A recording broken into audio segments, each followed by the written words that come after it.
Class struggle, or the struggle within and against capitalism, is an intrinsic guiding force of anarchist theory and practice. Nonetheless, many enduring myths and misconceptions continue to cloud popular understanding of the social relationship that lies at the root of this conflict, namely, class itself. So, what is it exactly? And what do anarchists have against it? Most people today primarily associate someone's class with how much money they make.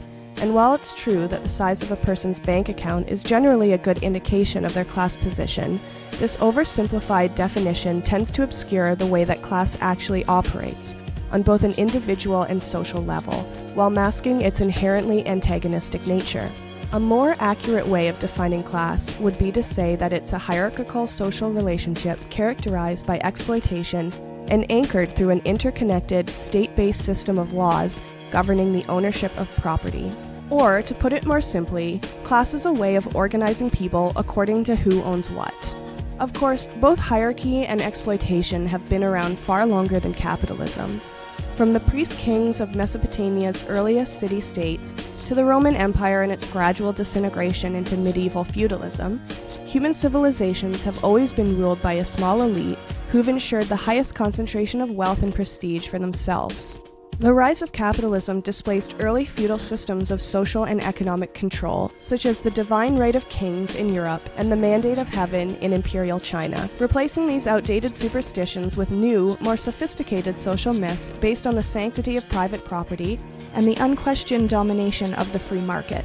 Back in the mid-19th century, the famous socialist philosopher Karl Marx carried out an exhaustive exploration at how capitalism worked and the historical processes by which it had developed. Many prominent anarchists at the time, such as Mikhail Bakunin, bitterly disagreed with Marx and his followers on the question of revolutionary strategy, particularly the role of the state. Overall, however, they agreed with his description of capitalism as a system characterized by the emergence and spread of two mutually opposing classes. Those are the working class, also known as the proletariat, and the capitalist class, also known as the bourgeoisie. Members of the capitalist class are defined by their ownership and control over capital, while members of the working class are defined by the fact that we don't own capital and are thus forced into exploitative relationships with capitalists in order to survive. Capitalists can be subdivided into three different categories based on the type of capital they own and how they generate profit. The first of these are industrial capitalists, who own and control the means of production, a fancy phrase to describe the tools and equipment necessary to produce commodities. In earlier stages of capitalism, this usually referred to owners of factories and mines, but nowadays could refer to the owners and shareholders of a wide variety of businesses, anything from fast food restaurants to software development companies. In other words, an industrial capitalist is your boss. They are someone who makes a profit by exploiting their workers. Second is landowners, capitalists who own land and real estate and who make a profit by exploiting their tenants, or, as is increasingly common these days, through gentrification and other forms of real estate speculation and development.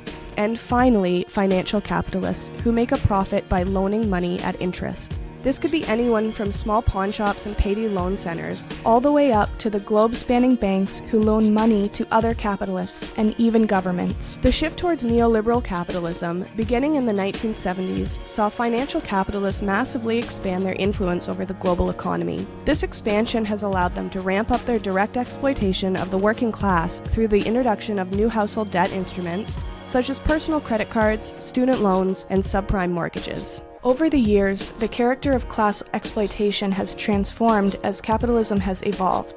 In spite of this, many anti-capitalists still cling to narratives from an earlier era. Even today, the stereotypical image of a member of the working class tends to be the burly-chested, white factory worker of IWW lore, whereas the truth is that the majority of the global proletariat are female, and the overwhelming majority are of non-European descent.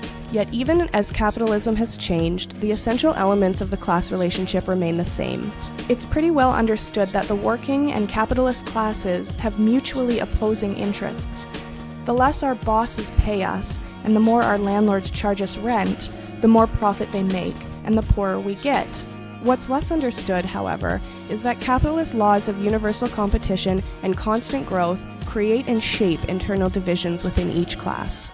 Capitalists within a certain industry are constantly competing with rivals over market share, which means that they must maintain a certain rate of profit or risk going out of business. And capitalists from one industry sometimes have interests that run entirely contrary to those of another. High oil prices, for example, will lead to higher rates of profit for corporations like BP and ExxonMobil, but they can be devastating to capitalists in the manufacturing or transportation industries. While all members of the working class have a shared interest in ending capitalism, we are also often blinded by our own competing short-term interests. Not only do we have to compete with one another over the scraps capitalists give us to survive, but also many of our jobs negatively impact the lives of other working class people. And on a broader scale, the lower the wages paid to workers in the global south, the cheaper the products on department store shelves. On top of that, our class is divided into hierarchies based on oppressive systems such as race and gender.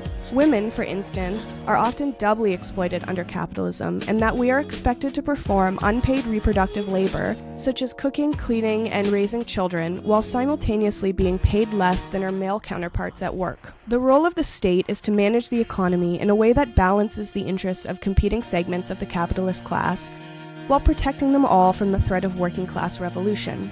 This is often achieved by playing up divisions within the working class based on nationalism, religious sectarianism, white supremacy, and patriarchy. It is only by destroying these oppressive and divisive systems that our class can come together to wage a unified class war and begin to liberate ourselves from the shackles of this parasitic system of exploitation.